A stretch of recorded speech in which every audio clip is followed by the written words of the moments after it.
gafas de... Ya está, ¿no? Sí.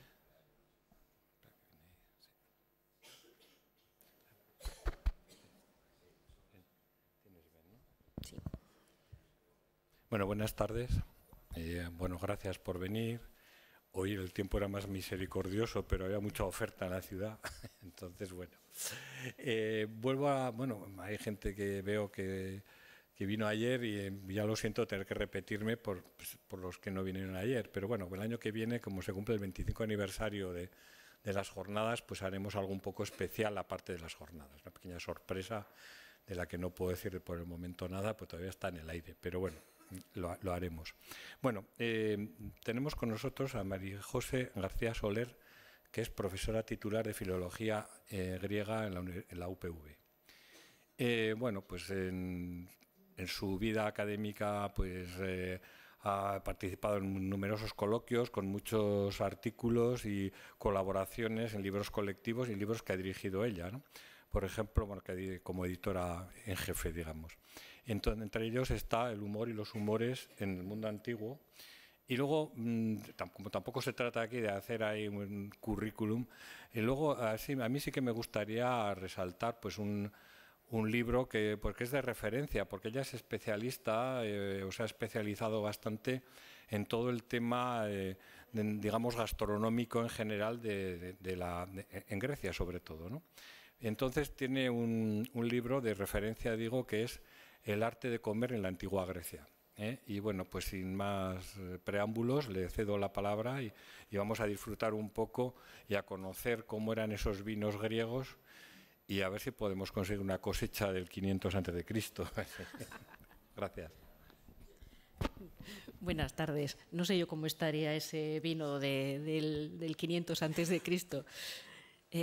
Bueno, para mí, ya sé que son palabras que se suelen decir, que casi se considera pues, que forman parte del género de las conferencias, pero para mí es pues una alegría estar otra vez aquí. Va a ser la tercera ocasión en la que puedo hablar en esta sala y vengo siempre con mucho gusto y con mucha alegría. Y espero que algo de esa alegría pueda transmitirla esta tarde con esta charla que va a tratar sobre el vino.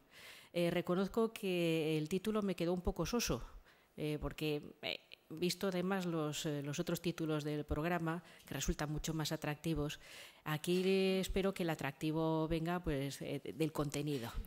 Bueno, voy a empezar. Como creo que es bien sabido, en el mundo griego el vino es la bebida por excelencia. Desde los textos más antiguos, escritos en esta lengua, que son los poemas homéricos, es evidente la importancia que se daba al vino. En el mundo mítico de la Ilíada y la Odisea es además uno de los símbolos que indican el estatus del héroe. Teniendo en cuenta los servicios que ofrece a la comunidad, el guerrero recibe las partes mejores de los animales sacrificados, recibe el pan más blanco y recibe también el vino más dulce. Tener vino es además un signo de riqueza y ofrecerlo representa una muestra de generosidad y de honor hacia un huésped. También los poetas líricos dedican obras a cantar sobre el vino y sobre el banquete. Vamos a ver aquí. Más o menos este es el esquema básico sobre el que va a ir la charla, esta conferencia de esta tarde. La que trataré pues, sobre las características del vino, sobre cómo se elaboraba y un poco hablar usando una expresión anacrónica de denominaciones de origen, por así decirlo. Bueno, decía que los poetas líricos también hablan también dedican sus poemas al vino y he traído solamente uno como ejemplo. Uno que me parece bastante ilustrativo es de un poeta coral, Baquílides, del siglo VI, y habla pues, de cómo el vino embellece la realidad, porque dice: todos los hombres se sienten reyes, las casas resplandecen de oro y marfil, en la mar brillante las naves transportan el trigo y traen de Egipto una grandísima riqueza. Así se exalta el corazón del que bebe. El vino hace que el color del cristal con que se mira, en este caso sería el color del vino que se bebe, lo que hace transformar la realidad. También da valor al cobarde, es un poderoso remedio que libera a los hombres de las penas, que suaviza la vejez de los ancianos y sobre todo muestra la verdadera naturaleza del ser humano. Esto lo resumió muy bien Alceo, un poeta lesbio, solamente en 3 palabras: oinos callalece ya, vino y verdad, que es lo que luego conocemos más en la versión latina de In vino veritas. Es además un alimento, es medicina, tomado en cantidades moderadas, e incluso es el medio por el que el dios Dioniso posee al poeta y le inspira la creación literaria. Los antiguos decían, por ejemplo, que autores como Aristófanes, Arquíloco o Esquilo, famoso autor de tragedias, escribían sus obras poseídos por el dios, o sea que se emborrachaban para componer sus obras. Y por supuesto es el centro del banquete, una de las actividades principales de la vida social en torno a la que giraba la conversación, la poesía y el juego. Con un panorama tan amplio es fácil caer en una cierta dispersión o en un tratamiento excesivamente superficial por querer abarcarlo todo. Entonces, pues, como decía, he hecho una selección de algunos temas que creo que pueden ser interesantes, contando con que habrá otra ocasión, eso espero, en la que tratar el vino desde otro aspecto quizá más lúdico, dedicado al consumo y cómo lo tomaban los griegos. De momento hablaré lo que es propiamente el vino, cómo era, sobre todo cómo era el que les gustaba a los griegos, cómo lo elaboraban y en qué zona se producía. En cuanto a las características del vino, hay que decir que, como en la actualidad, los griegos valoraban sus vinos atendiendo sobre todo a aspectos como el aroma, el sabor, la sensación de suavidad o de aspereza que pudiera dejar en la boca, el cuerpo que notaban al beberlo y también el color, que es lo primero que se percibe. Por lo que nos cuentan los autores, amaban sobre todo los vinos dulces, aromáticos y sobre todo los vinos muy viejos. Las fuentes antiguas mencionan, por ejemplo, vinos con aroma a flores y a manzanas. Hay referencias a aromas de rosa, jacinto. Lo que pasa es que esas referencias las encontramos en un fragmento de un comediógrafo y con los poetas cómicos hay que andarse siempre con mucho cuidado porque no sabemos cuándo nos hablas en serio y cuándo en broma, sobre todo porque nos faltan los contextos. Pero sí tenemos estas referencias y tenemos también esa mención del sabor, del aroma manzana. En cuanto al color, distinguen... Vamos a ver. Aquí. En cuanto al color, distinguen 3. Hablan de vino negro. Normalmente el término que se utiliza es melas, el adjetivo es melas, se traduce literalmente así, se suele identificar como vino tinto, aunque bueno, al hablar de la elaboración del vino vamos a matizar un poco qué es este vino negro. Hablan también de vinos blancos y de un vino de color ámbar. Al hablar de este tono ámbar, utilizan diversos términos para hacer referencia a las diversas graduaciones del tono, que podía ser más o menos oscuro. Y atribuyen también a los vinos de estos colores características diferentes, que son descritas sobre todo por los médicos, que hablan de cómo se podía digerir mejor, de cómo provocaba más o menos dolor de cabeza o cómo podía ser más propicio o no a la borrachera. Si empezamos con el vino negro, que como decía tiende a identificarse sobre todo con el tinto, pues es el que se consideraba más fuerte y también al que se le atribuían efectos más duraderos, aunque se consideraba el más digestivo. Negros eran los vinos más apreciados por los griegos, con los que precisamente cerraré esta conferencia, los de Tasos, Lesbos y Quíos, y son en su mayoría vinos dulces. El vino blanco, el leucós, es para los médicos antiguos el más dulce y el más adecuado para todo tipo de personas. Y además se considera diurético y digestivo. Como sucede ahora, a tenor de los adjetivos que se utilizan, debía de existir una amplia gama de blancos. Y los tenemos desde los que van un tono verdoso muy claro hasta los que llegan a ese tono ambarino más o menos oscuro. Si pasamos a fijarnos en el sabor, resulta sorprendente la abundancia de referencias a vinos dulces. lo que tiene que ver en gran medida con el azúcar residual que queda después de la fermentación. Para la referencia del sabor dulce se utiliza un adjetivo que es glikis, que es de donde viene ahora pues, el término glucosa, sin tener que buscar más referencias. Además de ser un adjetivo, corresponde o es una denominación de un tipo genérico, como ahora cuando se habla de vinos dulces.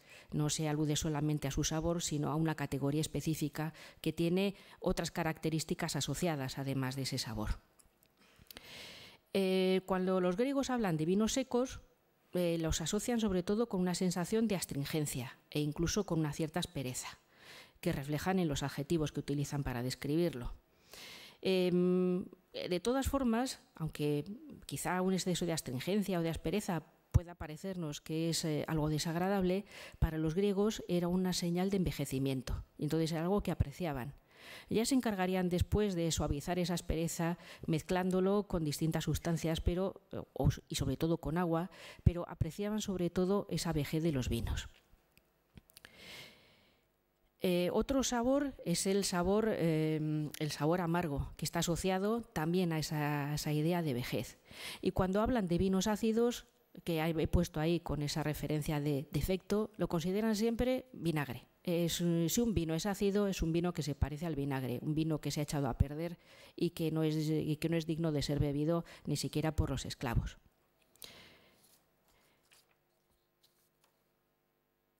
Bien. En cuanto al siguiente punto, que es la elaboración del vino, bueno, empezamos, aquí pongo una pequeña ilustración, empezamos con la vendimia.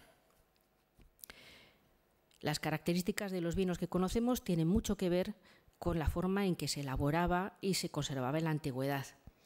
Y por eso creo que puede ser interesante dedicar al menos unos minutos a ver cómo hacían el vino los griegos. Hay que empezar diciendo que parte de la información que tenemos es tardía, es ya de época romana o incluso de autores de los siglos IV y V después de Cristo. Pero podemos suponer que en buena medida parte de las técnicas, o al menos el origen de esas técnicas de los romanos, está muy relacionado con las que pudieron utilizar los griegos también. Hecha esta matización, pues lo primero que tenemos que ver es qué materia prima se utiliza. Es decir, empezamos fijándonos en la calidad de la uva que se utiliza y sobre todo en el punto de maduración. Aquí ofrezco una imagen de vendimia, unos sátiros que están vendimiando. El momento en que se hacía esta recogida del vino era bastante tardío. Los autores recomiendan que la vendimia se haga tarde. Hesíodo, uno de los primeros autores de la literatura griega de la segunda mitad del siglo VIII, que escribió un poema dedicado precisamente a las maravillas de la agricultura, aconseja para la vendimia no hacerla antes de la puesta de Arcturo. Esto nos lleva más o menos hacia septiembre, a mediados o incluso finales de septiembre, que es la época que recomendaba también Platón en las leyes.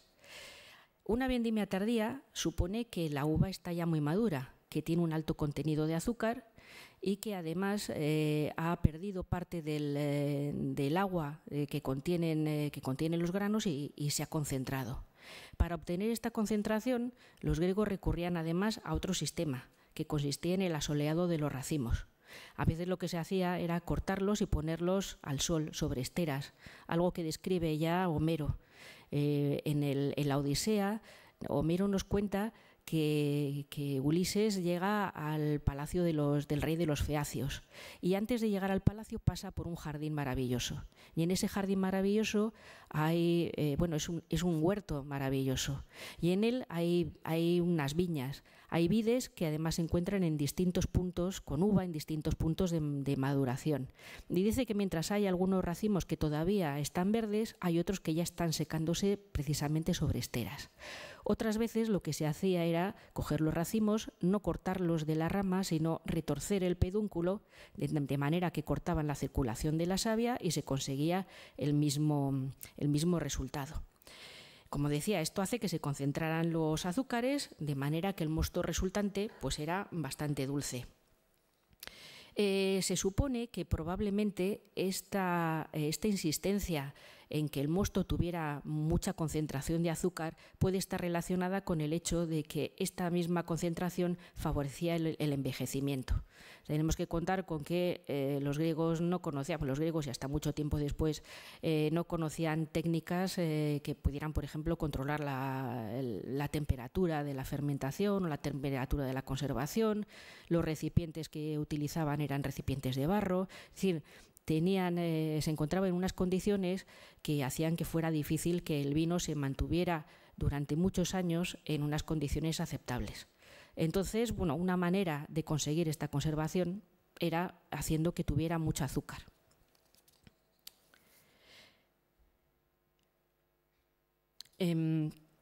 Una vez realizada la vendimia,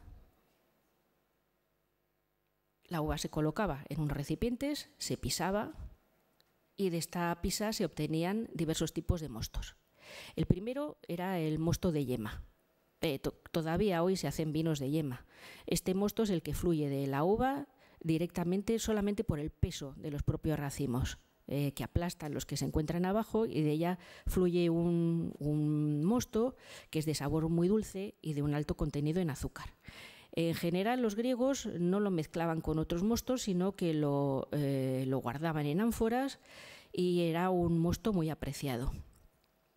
Después se obtenía el mosto de prensa o el mosto de pisado.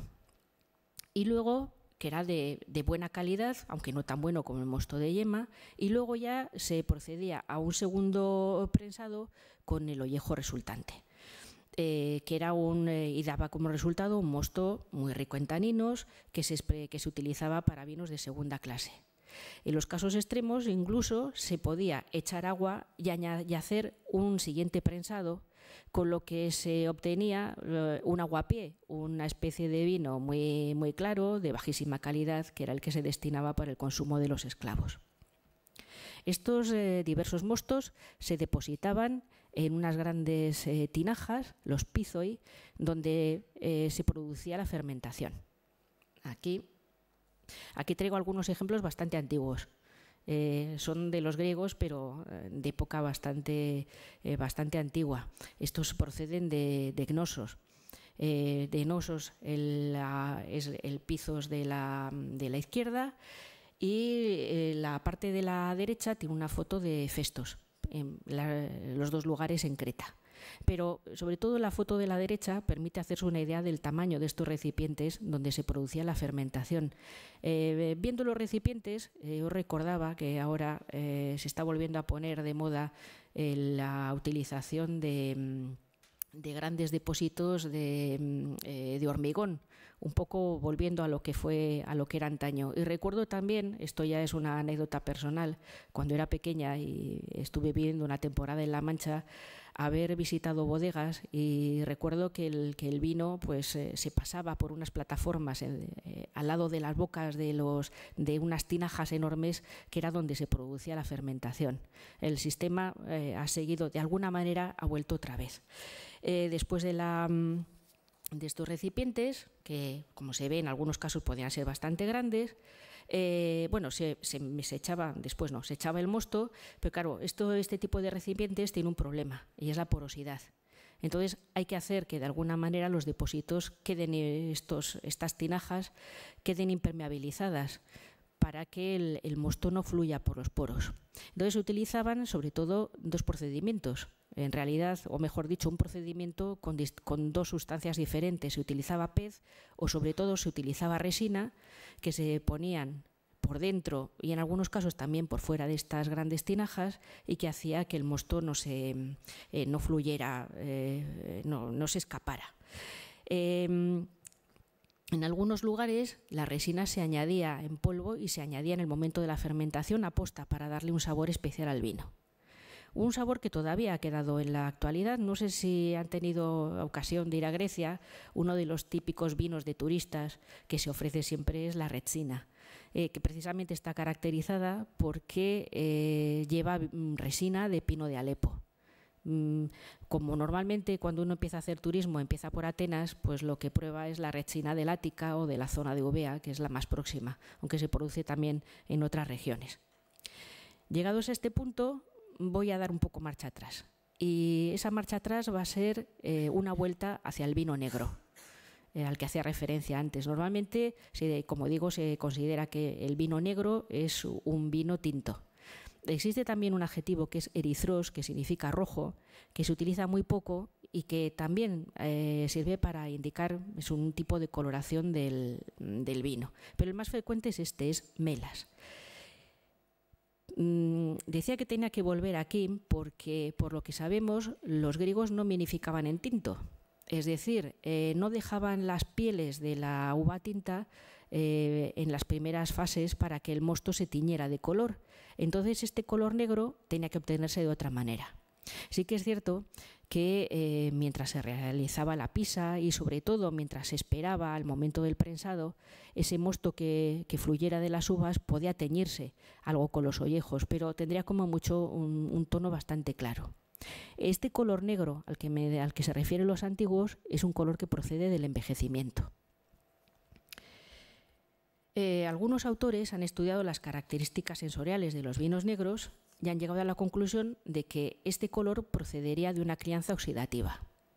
Cuando hablamos de crianza oxidativa, la referencia es esta. No sé si reconocen lo que es el velo de flor. Es el tipo de crianza que tienen los vinos de Jerez. Parece que en las condiciones en las que se producía el vino en la antigüedad, el hecho de que hubiera flores en el vino debía de ser bastante frecuente. No todas son buenas, en algunos casos estropean el vino porque lo hacen más líquido o porque lo hacen excesivamente denso y alteran el sabor, pero hay un tipo de flor, la flor blanca, producida por este tipo de levaduras, que lo que hace es mejorar el vino. Tenemos referencias incluso de un poeta del siglo IV, Arquistrato de Gela, que habla del vino de Lesbos coronado por una blanca flor. Y además es un vino de una altísima calidad, que probablemente podía ser algo así. Si unimos este tipo de crianza con el sabor dulce de los vinos, quizá no tendríamos demasiado problema identificar estos vinos negros, a lo mejor con esos PX muy viejos que tienen un sabor muy oscuro, que tienen mucha densidad y tienen un sabor muy dulce. Probablemente, salvando las distancias, puede que esos vinos muy añejos de los griegos, aquellos que apreciaban tanto y que alababan por su dulzura, quizá fueran similares a estos. El hecho de que fueran vinos muy densos favorecería además que pudieran mezclarse con agua, manteniendo todavía unas condiciones dignas de bebida.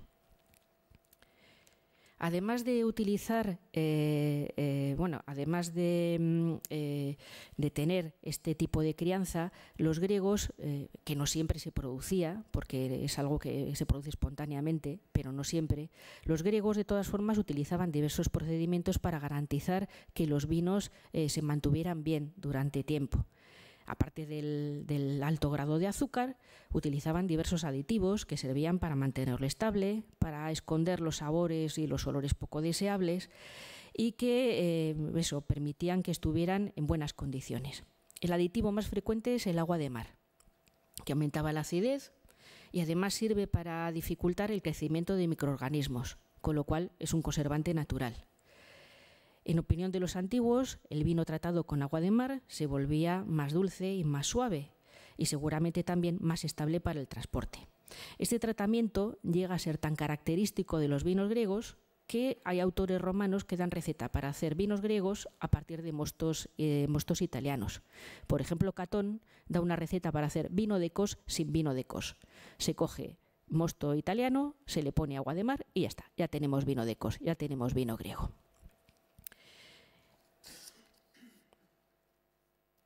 Estos vinos muy viejos, estos vinos para los que se hacían tantos esfuerzos para que se conservaran, recibían una alta consideración y que se consideraban incluso grandes tesoros.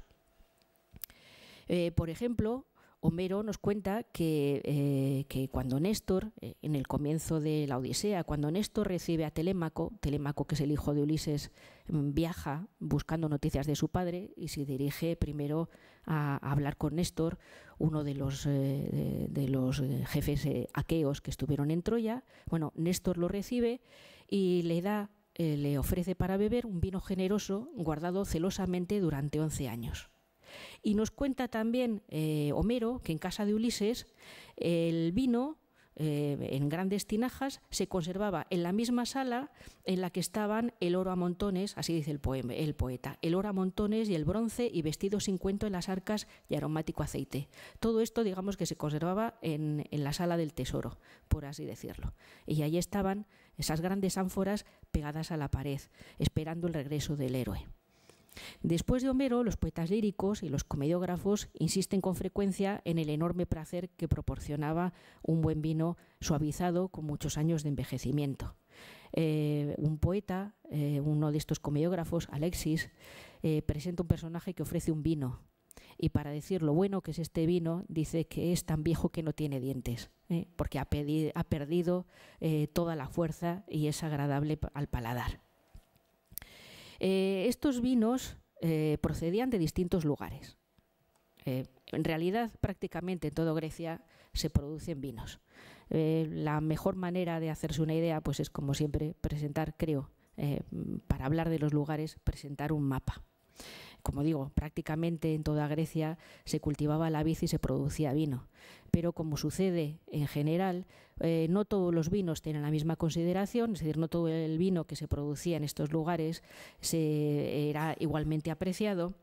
Y existían zonas en las que tenemos constancia de que se producía vino, pero no se nos dice cómo es. Por ejemplo, sabemos que en el Ática, en la región de Atenas, había viñedos, pero probablemente el vino que se producía allí era un vino de consumo local, no de alta calidad. Otros, en cambio, eran objetos de exportación e incluso se consideraban artículos de lujo. Eso sucede, por ejemplo, con los vinos que se producían al norte, en las regiones de Tracia y de Macedonia.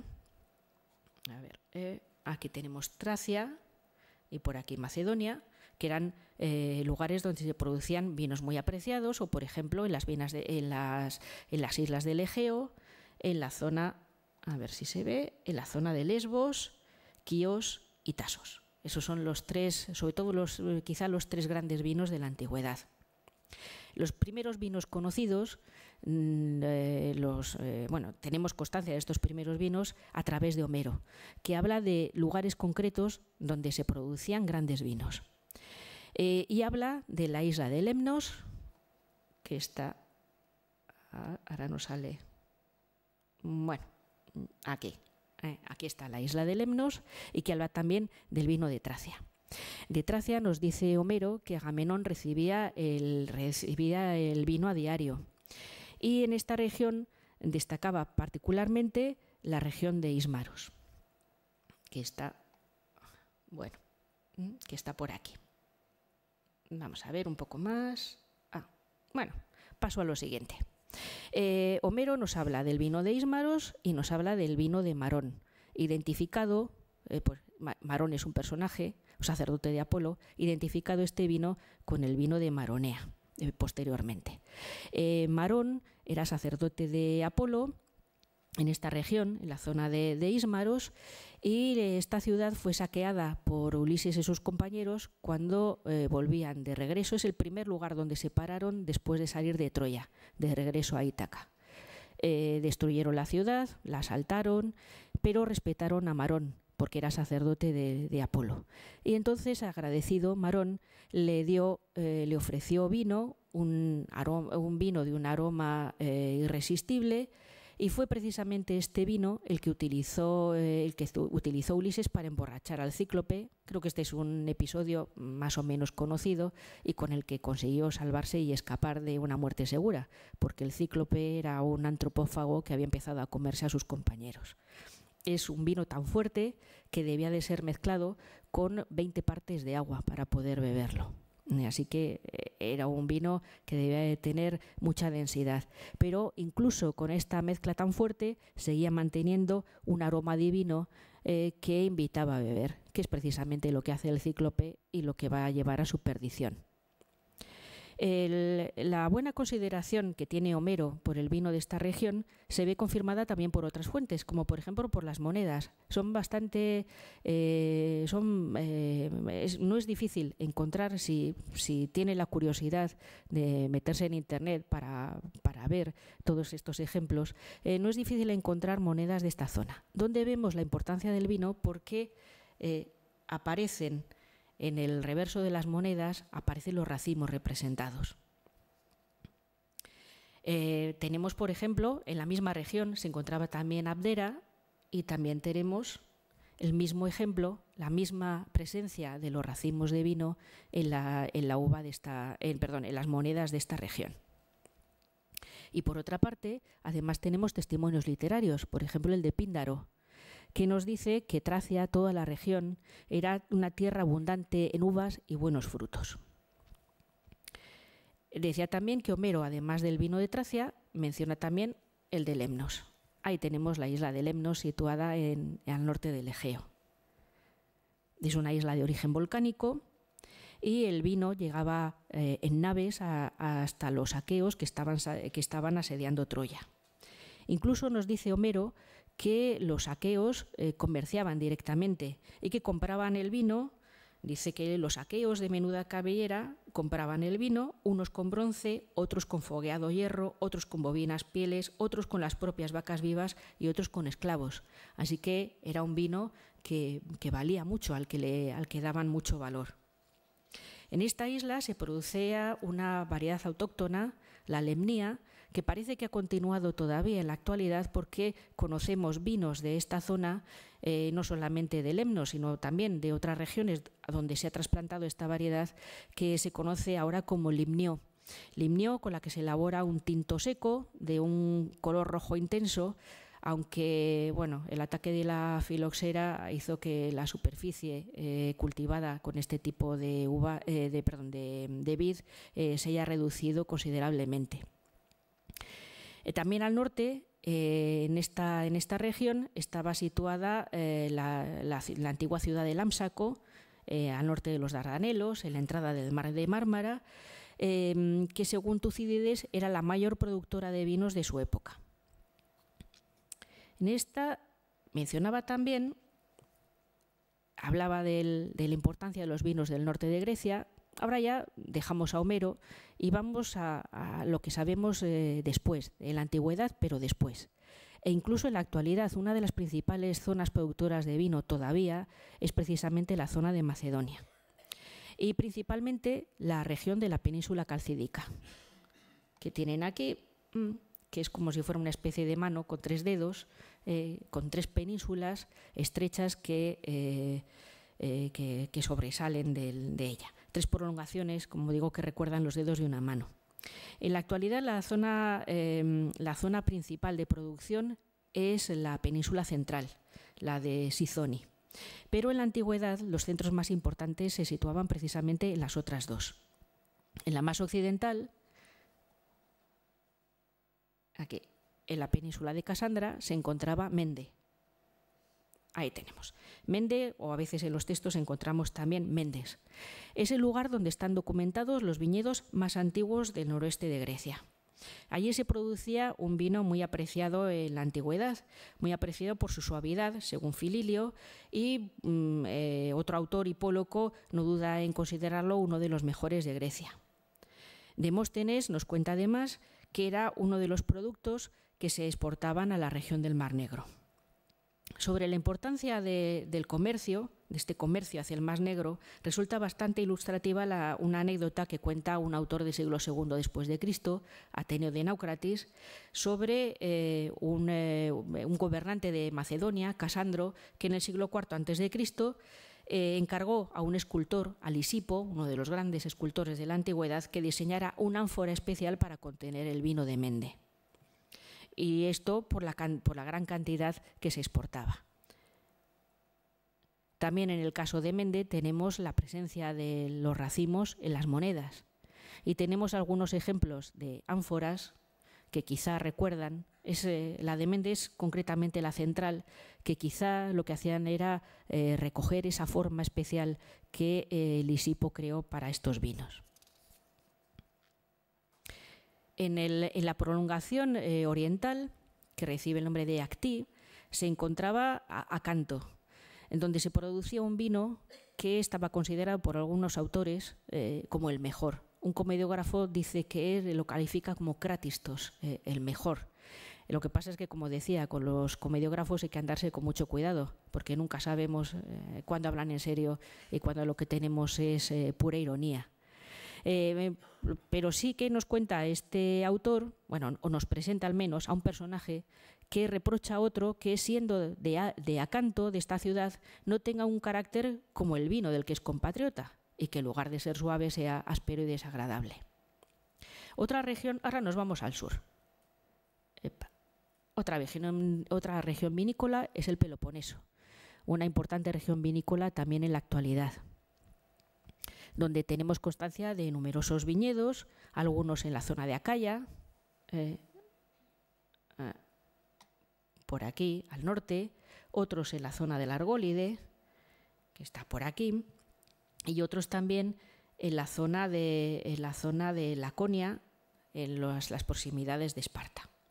Tenemos referencia por distintos autores que nos hablan de los vinos de estos lugares. Por ejemplo, Alcman habla de un vino de la zona de Esparta, de la región conocida como las 5 colinas, del que dice que tenía un aroma floral. Yendo un poco más al norte tenemos la zona de Mégara. Aquí nos salimos un poco ya del Peloponeso, la zona de la Megáride, estaba Egóstenes, donde nos cuenta Polibio que se elaboraba un vino dulce. Y en Beocia, al norte del Ática, bueno, está ahí, se ve bien en el plano, en Beocia, Homero citaba ya una ciudad, la ciudad de Antedón, donde también se elaboraba un vino dulce de este tipo. Y también se apreciaban los vinos de Tesalia, al norte de Beocia, que es una región que también todavía hoy sigue manteniendo un altísimo nivel en su producción de vinos. Además de la zona de Grecia continental, también se producía vino y en abundancia en las islas del Egeo.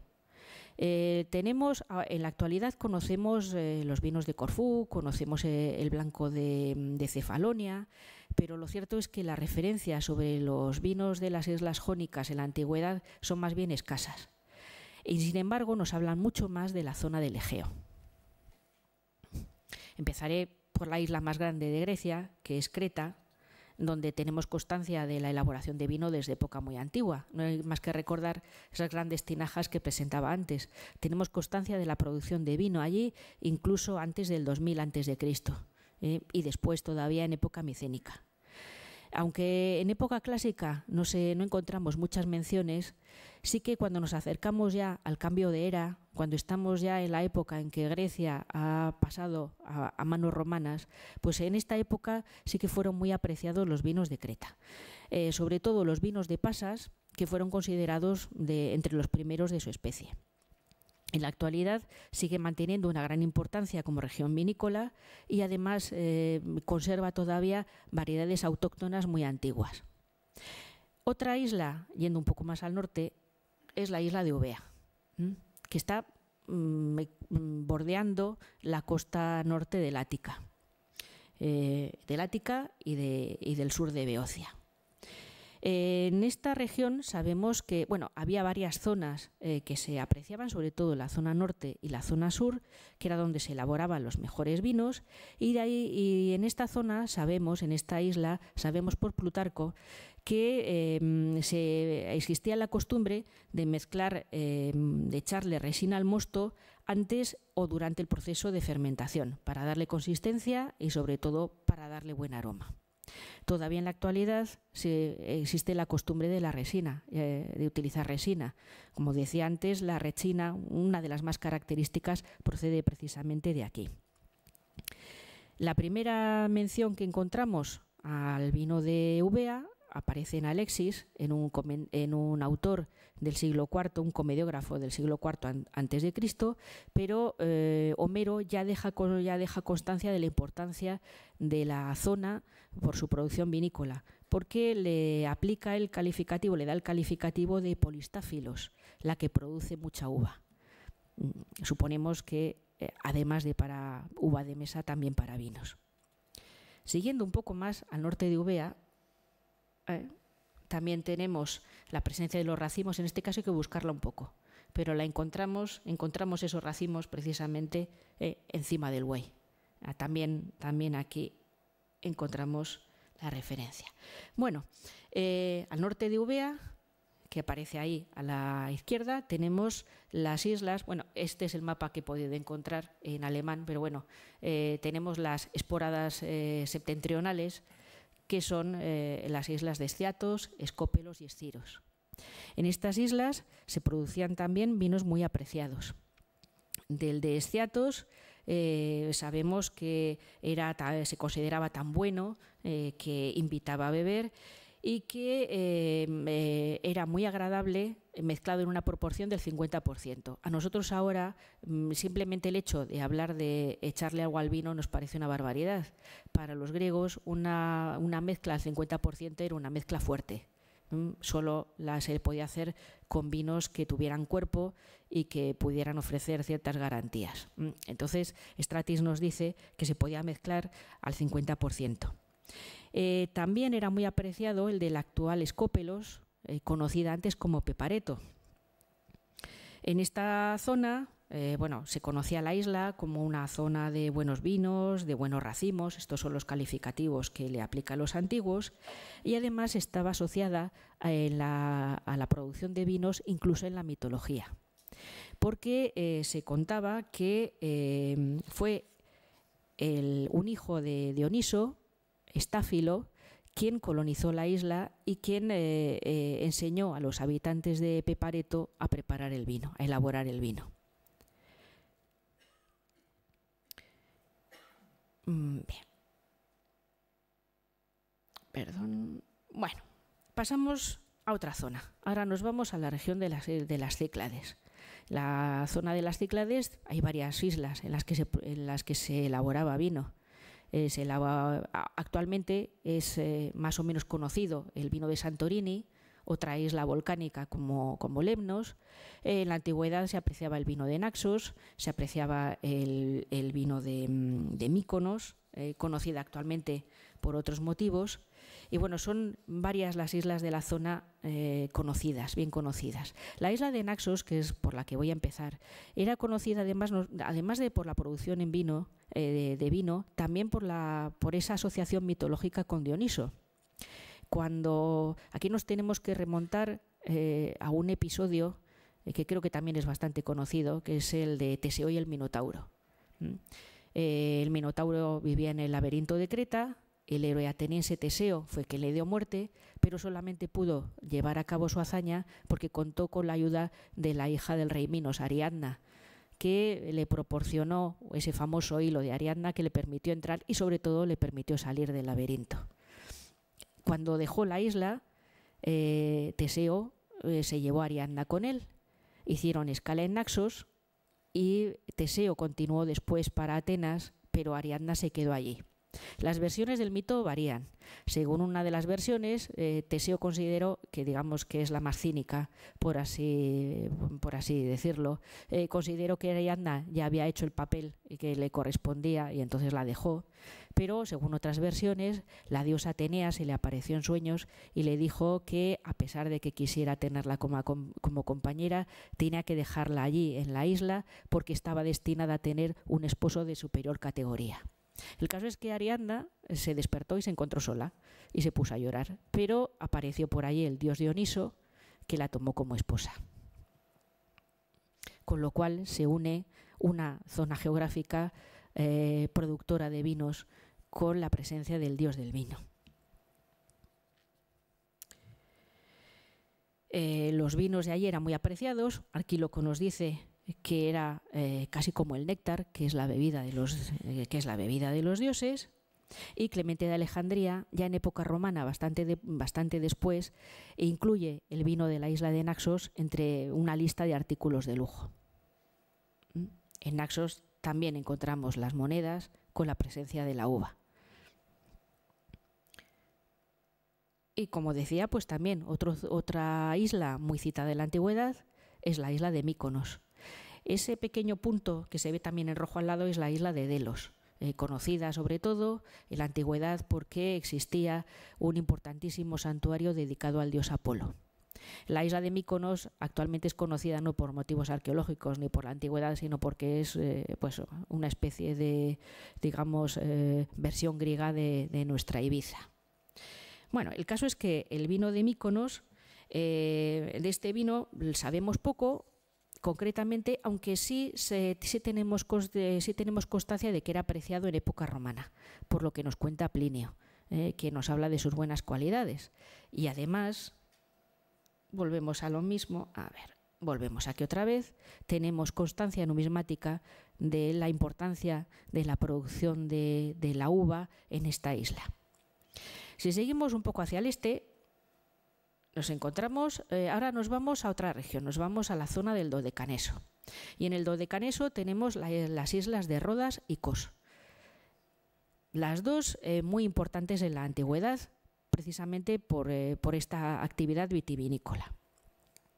Estas dos zonas son conocidas, estas dos islas, mejor dicho, son conocidas sobre todo en época romana, que es de donde procede, de donde tenemos la mayor parte de nuestras informaciones. En el caso de Rodas tenemos constancia de que fue un importante centro de comercio de vinos, además de un importante centro también de distribución de grano, de cereales.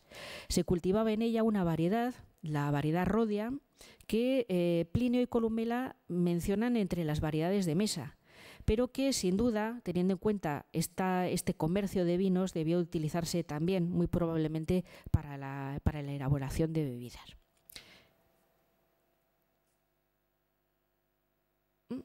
Y evidentemente, si hay comercio, necesitamos unos envases adecuados para transportarlo. Envases distintos del que mostraba antes en el caso de Mende, con unas asas de distinta forma. En el caso de Kos, era conocida sobre todo por sus vinos, por el vino mezclado con agua de mar. Ya decía antes que Catón ofrece la receta para hacer vino de Kos sin vino de Kos. En el caso de, bueno, me dejaba antes, en el caso de Rodas, además, tenemos la referencia a la procedencia de los vinos no solo por la forma de las ánforas particulares, sino porque además llevaban unos sellos. Eso lo veremos también en el caso de algunas ánforas más que mostraré, con indicación de la isla. En el caso de Rodas tenemos dos símbolos. No se ven mucho, es lo que podéis encontrar. Uno es un reflejo del sol y el otro, Rodas, es la isla de las rosas, pues una rosa. Bueno, de hecho en griego, rodon es rosa. Bueno, en cuanto a la isla de Kos, la tenemos aquí, un poco al norte de Rodas, y también tenía sus ánforas particulares para el comercio del vino.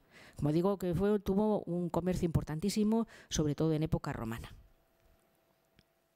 Bueno, seguimos al norte y ahora pasamos a la isla de Icaria. La isla de Icaria era conocida en la antigüedad porque en ella se elaboraba un tipo particular de vino que recibía el nombre de pramnio. Es de los vinos griegos uno de los pocos que tiene una denominación que no está asociada al lugar de origen. Y además es probablemente el vino griego que tiene una historia más larga, porque aparece ya mencionado en Homero y aparece todavía en Plinio e incluso más adelante, incluso en autores ya casi de época bizantina. Aunque en estos últimos autores lo encontramos en comentarios referentes al vino de Homero, pero describen sus características. En el caso de Homero tenemos dos menciones, una mención en la Ilíada y otra en la Odisea. La de la Ilíada quizá es la menos conocida. Uno de los guerreros aqueos, Macaón, que era médico, llega herido del combate y Néstor le ofrece una copa de vino mezclado con harina de cebada y con otras sustancias como reconstituyente. La otra mención del pramnio creo que va a resultar un poco más familiar, porque también sirve como base para una bebida, pero esta bebida particular es la que utiliza Circe para convertir en animales a los compañeros de Ulises. En el caso de Homero no sabemos de dónde procedía este vino, pero el más famoso de la antigüedad era el que procedía de aquí, de Icaria. aunque seguramente a lo largo de toda esta época es muy probable que se fuera elaborando en distintos lugares y convirtiéndose en una especie de denominación de prestigio para hablar de un buen vino.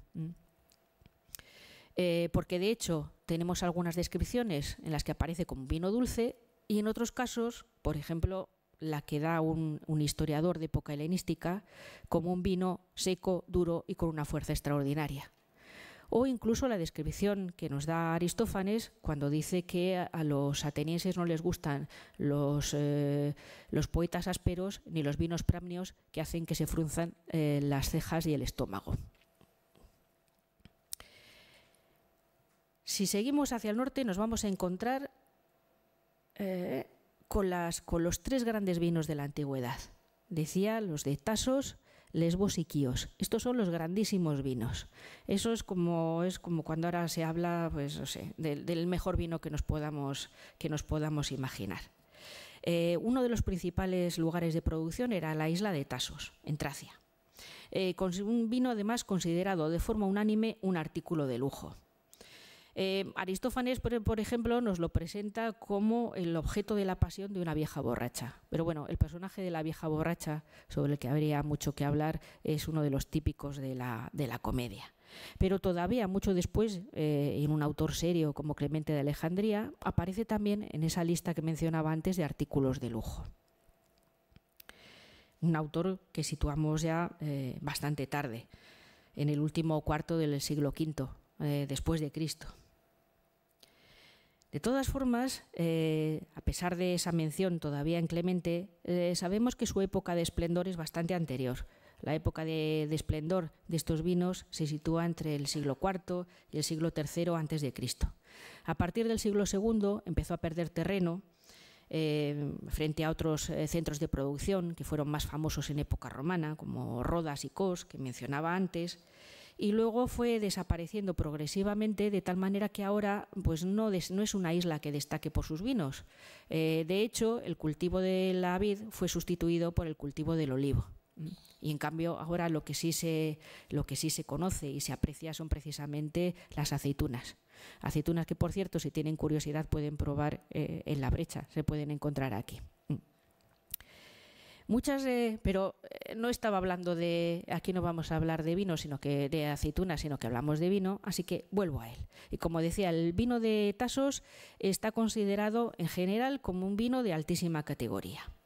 Y esa altísima categoría hizo además que los propios habitantes de la isla vieran la necesidad de crear toda una legislación que regulara su consumo.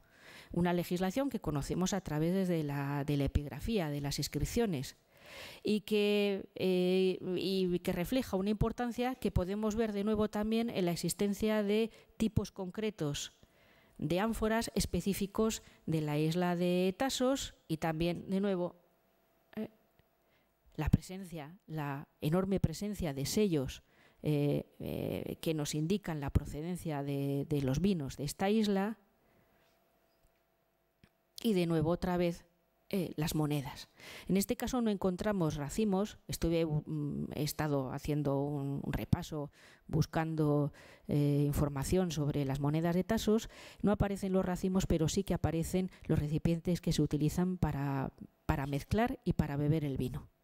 En el caso de esta moneda tenemos en el anverso un sátiro con un tipo de copa que recibe el nombre de cánzaros y que es un tipo de copa que aparece en las representaciones asociada con mucha frecuencia al dios Dioniso, y en el reverso lo que nos encontramos es una crátera de volutas, uno de esos recipientes que se utilizaban para hacer la mezcla del vino que se iba a beber en el banquete.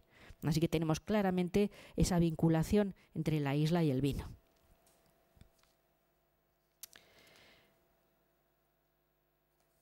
Bien. Otro centro de producción, como decía, la isla de Lesbos. En el caso de la isla de Lesbos se conoce como una isla rica en uvas, y de aquí es precisamente ese vino del que decía antes que Arquestrato habla como un vino coronado por una blanca flor. Además, un vino apreciadísimo, de altísima calidad, que las fuentes antiguas alaban de forma unánime. Una opinión que refleja, por ejemplo, el comediógrafo Alexis, un autor del siglo IV, cuando dice que no hay ningún otro vino más agradable de beber que la bebida de Lesbos. Y es probablemente el mismo personaje que en otro fragmento, Alexis nos sitúa en un contexto ateniense, dice que va a proponer que se estableciera una exención de impuestos para favorecer que este vino maravilloso pudiera importarse en Atenas. Y además proponía que se condenara con severas penas a todo aquel que se atreviera a importarlo solo en cantidades ridículas. Otro autor de comedias, Clearco, lo va a comparar con el vino de Marón, con ese vino maravilloso con el que Ulises embriagó al Cíclope. Y ya en época romana vuelve a aparecer otra vez entre artículos de lujo. Del vino envejecido se decía que era un vino que destilaba néctar, es decir, un vino comparable a la bebida de los dioses. También en esta isla se elaboraba un tipo de pramnio, probablemente semejante al de Icaria, y que se prestaba, por lo que nos cuentan los autores, a ser bebido en exceso con mucha facilidad. No sabemos mucho de este vino, aunque parece que se trataba de un vino de pasas, y es probable que se pudiera identificar, hay algunos que lo identifican con un vino de lágrima, con un vino que recibía el nombre de prótropos o pródromos, que se hacía con el vino, con el mosto que se producía de las uvas antes del prensado.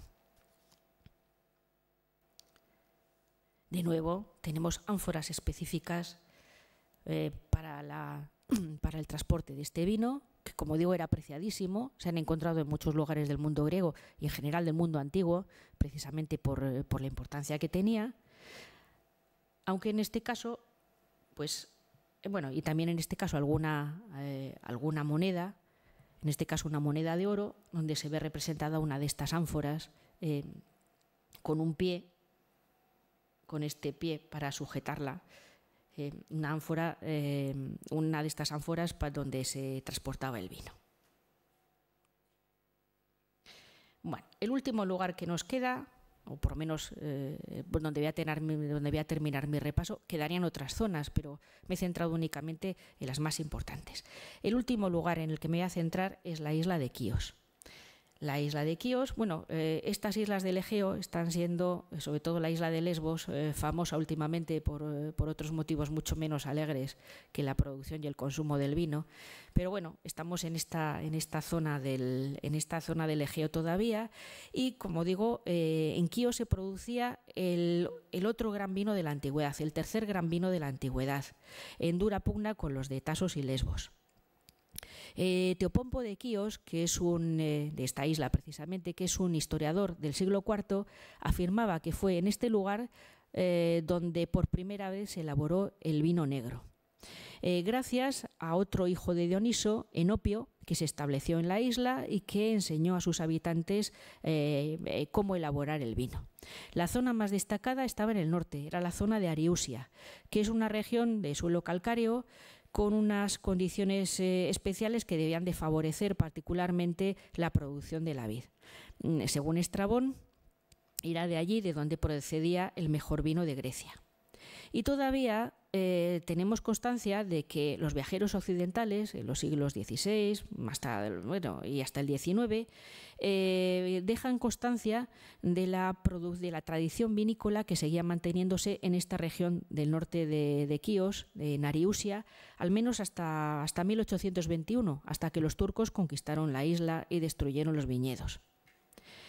Luego, lo que se pudo recuperar después, se encargó la filoxera de destruirlo, y actualmente la producción de vino en esta isla es bastante reducida y en muchas ocasiones limitada al ámbito familiar. Sin embargo, en la antigüedad las cosas no eran así, y así nos encontramos con que un comediógrafo del siglo V, Hermipo, de finales del siglo V, pone en escena al propio dios del vino, a Dioniso. Y Dioniso afirma, como personaje cómico, que el vino de Quíos es el único capaz de superar al de Tasos. Una afirmación que apoya utilizando epítetos propios de Homero. Dice que es un vino irreprochable, que es un vino libre de daño, con epítetos que recuerdan a la épica. Aristófanes, por su parte, dice que es un vino propio de las mesas siracusanas. Si lo dejo así es como si no dijera nada, pero si completo la explicación se verá muy bien qué quería reflejar Aristófanes. Para los griegos, sobre todo para los griegos de Grecia continental y más específicamente para los atenienses, toda la región del sur de Italia y Sicilia eran como una especie de país de jauja. Los mejores banquetes, la mejor cocina era la cocina siciliana, y aparecía las referencias a Siracusa aparecían como el lugar pues donde se comía mejor y donde procedían los mejores cocineros de la antigüedad. Así que si Aristófanes dice que es un vino propio de las mesas siracusanas, es porque está diciendo que es un vino muy bueno. Sabemos que en esta isla se producía vino de 3 variedades, uno dulce, uno seco y uno intermedio. Y tenemos constancia sobre todo de que el vino que se producía allí era un vino negro, probablemente un vino muy envejecido como el que describía antes. Las ánforas de Quíos son bastante diferentes de las que hemos visto hasta ahora. Las otras eran más panzudas, sin embargo, estas son bastante más estrechas. Pero sabemos por los análisis que se han hecho que son ánforas binarias, que servían para la comercialización del vino. Y de nuevo, como siempre, ahí tenemos un poco escondida, a la izquierda de la esfinge, pero tenemos una ánfora con la misma forma de las que acabamos de ver en la diapositiva anterior y el racimo de uvas encima. Bueno. Aquí terminaría este repaso geográfico, esta geografía de vinos, este repaso por las denominaciones de origen de la antigüedad. He intentado con este repaso mostrar, aunque sea a grandes rasgos, la importancia que tuvo el vino en la antigüedad. He hecho solamente algunas menciones a la forma en que se preparaba para su consumo, que nos darían muchísimo de sí, daría para estar hablando largo y tendido sobre cómo se consumía, qué recipientes se utilizaban, en qué circunstancias y sobre todo cómo se acompañaba el vino, con cantos, juegos, poesía, daría muchísimo de sí. De momento esta vez, por lo menos, y espero que podré completarlo próximamente, pues bueno, me he dedicado a ver cómo es la naturaleza del vino que apreciaban los griegos. Sobre todo el vino de las islas del Egeo, un vino oscuro, muy envejecido, muy dulce y sobre todo, como decía Arquestrato, coronado con una blanca flor. Voy a terminar, que creo que va a ser la forma mejor, leyendo un pequeño fragmento de este poeta que mencionaba, de Arquestrato. Arquestrato es un poeta que escribió una obra curiosa. Escribió, por así decirlo, una especie de guía Michelin en versos homéricos. Es un autor del siglo IV y lo que hizo es escribir un poema gastronómico en el que hacía un periplo por todo el territorio griego, sobre todo por la zona costera y las islas, explicando en cada uno de los lugares qué era lo mejor que se podía consumir. Habla de los pescados y habla también de los vinos, y los vinos los recoge en un fragmento. Y dice así: después, cuando os hayáis tomado la copa colmada en honor de Zeus Salvador, que es lo que daba el inicio al simposio, al momento del consumo de la bebida, dice: hay ya que beber vino añejo, con la cabeza totalmente cana, la líquida cabellera coronada con blanca flor, salido de Lesbos, la rodeada por las olas. Alabo el vino biblino de la sagrada Fenicia, sin embargo no lo igualaré con aquel. En efecto, si lo pruebas de repente, sin estar previamente habituado, te parecerá que es más fragante que el lesbio, pues mantiene esa cualidad durante un espacio de tiempo inmenso. En cambio, al beberlo es inferior con mucho. Aquel te parecerá que posee una grandeza propia, no del vino, sino de la ambrosía. Y si algunos fanfarrones necios y charlatanes tratan de burlarse diciendo que el más rico de todos es el vino fenicio, no les presto atención. También el de Tasos es excelente para beber, siempre que esté envejecido con muchas bellísimas estaciones de años. Sé también hablar de los renuevos goteantes de racimos de otras ciudades y alabarlos, y no se me escapa nombrarlos. Pero es que el resto simplemente no es nada ante el vino de Lesbos. Lo que ocurre es que a algunos les gusta ensalzar lo de su tierra. Bueno, en eso estamos todavía también hoy. Muchas gracias.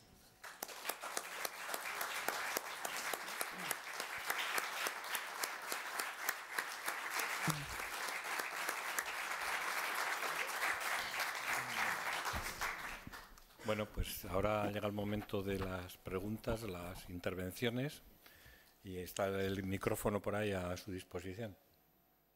Vamos a volver.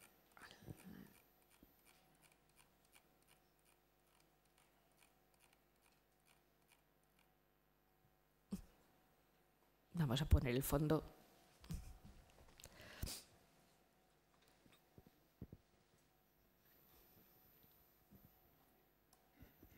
Las ánforas que se han encontrado de barcos hundidos, ¿qué es lo que transportaban? ¿Aceite o vino? Pues aceite, vino y salazón también, y salmuera. Tenemos sobre todo referencia, bueno, la salmuera la identificamos de distintos tipos, la identificamos sobre todo con el garum de los romanos, pero la producían también los griegos. Y las ánforas, lo que conservamos, han mostrado restos pues de escamas de pescado y de espinas. Hay restos de pozos de vino y también, aunque menos, algo de aceite. Sí, la verdad que el ánfora era el recipiente de transporte típico de la antigüedad.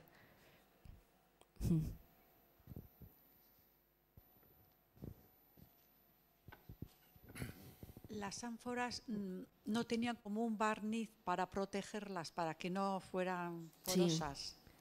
Sí, se forraban por dentro, por así decirlo, con resina o con pez. No, pero digo, el alfarero, no, como se hace ahora. Vidriar, quieres decir, ¿no? Ah. Como vidriarlas, ¿no? Sí, eso, sí. No, sí. hasta No donde sé, no. Ya. No, porque también la temperatura que alcanzaban los hornos no era como la actual. Que no es claro. ¿No? Y el tamaño también, porque se puede ver. Y el ver tamaño, puede ver cuando se va por ahí, sobre todo por Castilla, pues se ven puestas de adorno unas ánforas gigantescas. Y luego además, uno de los motivos por los que se utilizaba la resina era porque, claro, unas ánforas y unas tinajas de un tamaño tan grande tenían problemas de cocción. Y estos problemas de cocción hacían que fueran más porosas. Entonces necesitaban esa protección para que no se escapara el líquido contenido.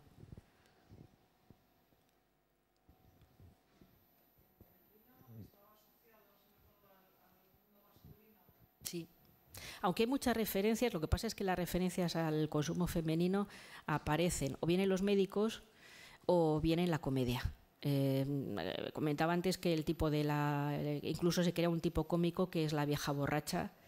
Y las mujeres en la comedia sí que beben. Bueno, las mujeres están locas por beber vino y además no beben el vino mezclado, sino que lo beben puro, porque no participan en el banquete. Es decir, no participan del modo civilizado de beber el vino, del que sí participan los hombres, y porque además, según la comedia, los beben a escondidas.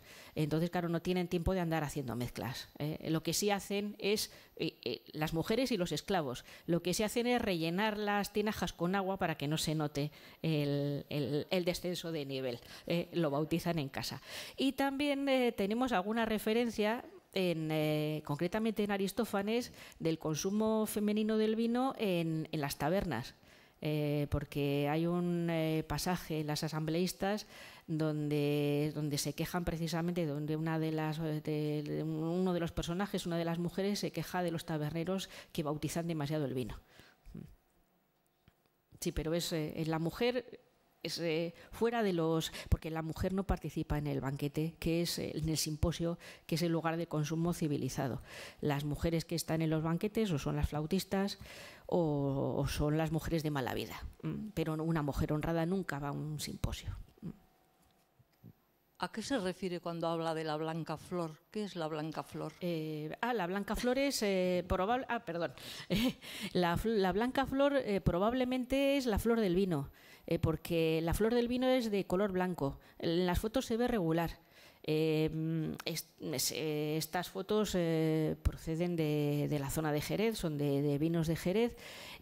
Si tienen ocasión, alguna vez de ver de cerca esta flor del vino, parece como si por encima hubiera una capa de nata montada. Recuerda algo así, y es blanca. Por eso la referencia a la blanca flor. Los antiguos, por ejemplo, en Plinio hay referencias a flor de color rojo, a la flor negra, la flor amarilla, y todas estas que son capas de moho, lo que hacen es estropear el vino y hacer que, bueno, pues que se perdiera. También se ha pensado que quizá al hablar de la blanca cabellera es simplemente una metáfora, porque como el hombre cuando envejece tiene la cabeza blanca, pues el vino viejo también tiene que tener la cabeza blanca. Se ha pensado que también puede ser un uso metafórico. Pero bueno, tampoco sería extraño que pudiera, porque sabemos que se producen estas flores, tampoco sería extraño que realmente pudiera haber una especie de crianza bajo velo. La crianza bajo velo, además, lo que hace es permitir que el vino tenga contacto con el oxígeno, oxidándose y subiendo mucho de color.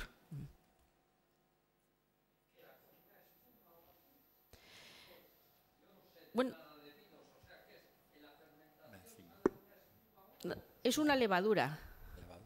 Es una levadura. Aquí se ve un poco, no se ve demasiado, pero bueno, sí, hace un efecto como una espuma densa. Las levaduras luego se van muriendo. Las levaduras lo que hacen es, además, alimentarse del azúcar y transformarlo en alcohol. Pero en los vinos muy dulces no llegan a transformar todo el azúcar en alcohol, van muriendo luego y caen al fondo como en la forma de pozos. Pero quedan así este tipo de levaduras del tipo de la Saccharomyces, me parece que es la familia. Sí, pues crean esta película. Son hongos en realidad, La planta, digamos que lo tiene la propia planta, lo tiene en los ollejos.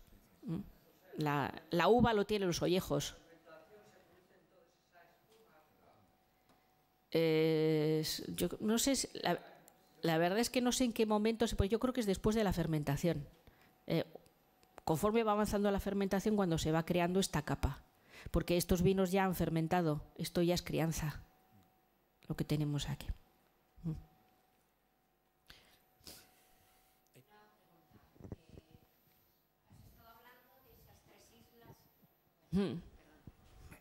Perdón, has estado hablando de esas 3 islas importantes, Tasos, Lesbos y Quíos, como los vinos, digamos, más significativos. Sí. Supongo que el comercio sería, digamos, la actividad mayoritaria que tuvieran. Y una cosa que yo me pregunto, como también has comentado que las leyes de alguna manera incitaban a que se produjeran en grandes cantidades, quizás para promocionar ese comercio, digo yo, pues en esas islas que no son tan grandes, ¿dedicaban mayoritariamente su actividad a la producción del vino? Bueno, en el caso de Tasos sí era la producción principal, pero más que favorecer que se creara mucho vino, era regular el comercio para evitar falsificaciones, para controlar los precios. Va más que en la cantidad a regular los beneficios que la isla podía obtener del vino que producía. Sí, porque como te había entendido, como que y estaría o pudiera estar penalizado si no se activaba suficientemente. Bueno, ese es un comediógrafo ateniense que dice no hay que favorecer la importación y al que traiga poco también lo castigamos. Hay que favorecer la importación de vino de Tasos, que es un vino, vamos, para disfrutar. Vale. Bueno, yo voy a hacer una pregunta también. ¿Sabemos algo de las bodegas? ¿Cómo se hacía ese vino? Porque ahí se ha visto donde estaban como enterradas, ¿no? Las tinajas esas. ¿Se sabe algo se ha descubierto algún hallazgo así arqueológico o no? Pues la verdad es que tengo que reconocer que sobre ese aspecto concreto no he estado buscando mucho. Creo que sí se ha encontrado y se han encontrado algunos lagares, pero yo creo que de época más tardía. Me llamaba mucho la atención que hubiera, esa plancha, digamos, de ese suelo por encima las tinajas esas inmensas, ¿no? Que también no se explica muy bien cómo podían maniobrar ahí dentro, porque para moverlas y trasegar. Bueno, yo ese tipo de lo que aparecía en el aquí, Sería solo para protegerlos. esto, pues yo recuerdo haber visto cuando comentaba lo de la bodega de La Mancha, en Villarrobledo, había una especie de tinajas enormes y luego las bocas de las tinajas estaban por aquí y se paseaba al lado de la boca de las tinajas. Y no sé cómo lo harían, porque hasta donde llega mi memoria creo que no eran recipientes como ahora con el grifo y demás.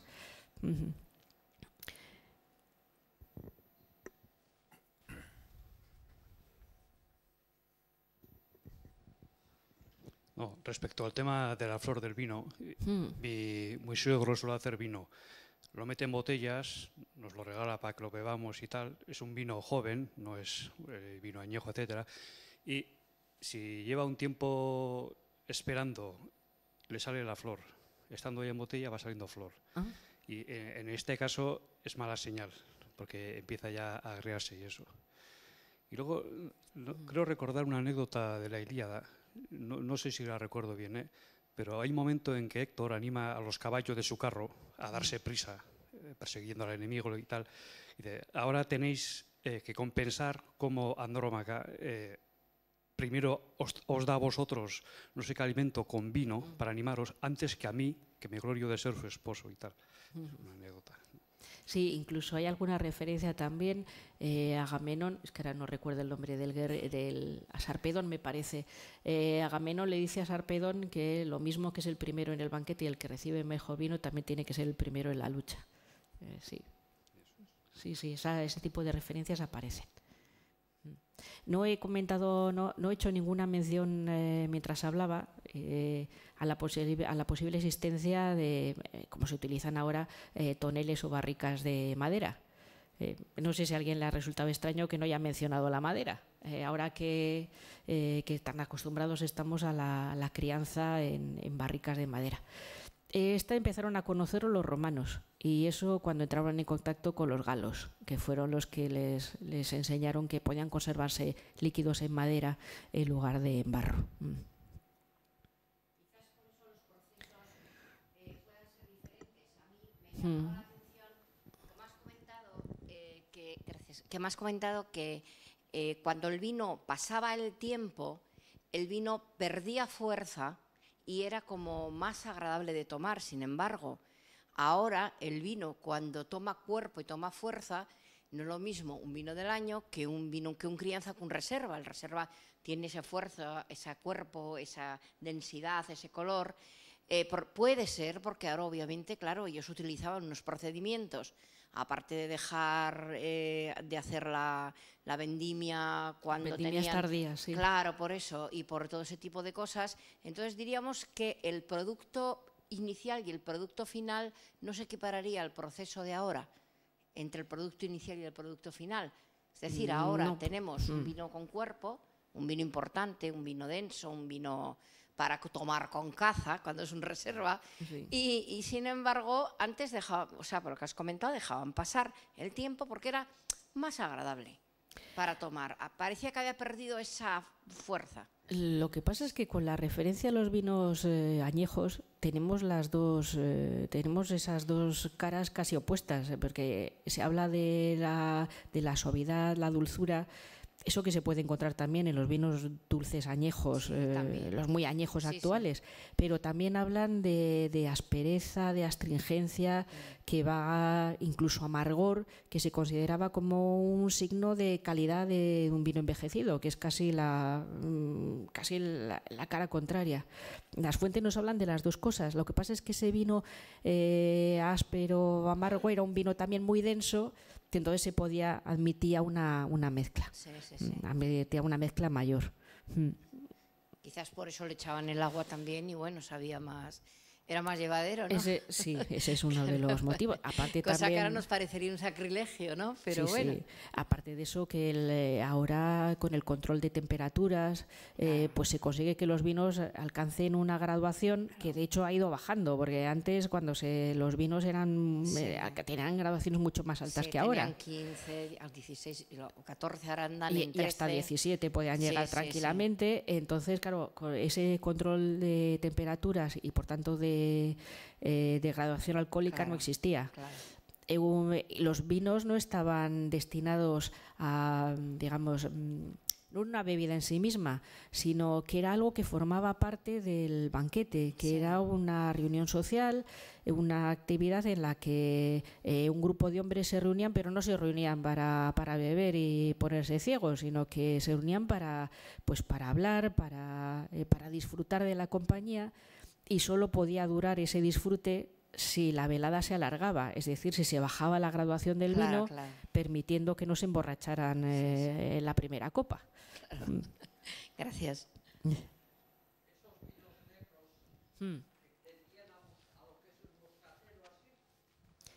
Pues no lo sé, pero probablemente. Yo más que el moscatel pensaba en eso, en los Pedro Ximénez, que son más dulces todavía, sobre todo por esa concentración de azúcares.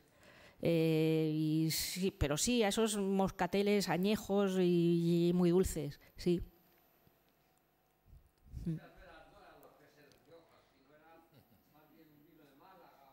Más bien, sí. Sí, porque el vino de Rioja se hace pues dando color al vino con los ollejos, pero el vino antiguo no, tenía que obtener el color de otra manera. Aparte, pienso yo que sería un proceso delicado, porque mucho de ese proceso de envejecimiento sería el carajo, me imagino, ¿no? Sí. O sea, que habría unas pérdidas considerables al no poder controlar, sino depender un poco de... Sí, sí. Bueno, ¿hay alguien más? Pues yo creo que ya es la hora de que levantemos el vuelo y nos vayamos a las bodegas, a vez de calarlo con agua o con sifón. Pues muchísimas gracias. Gracias.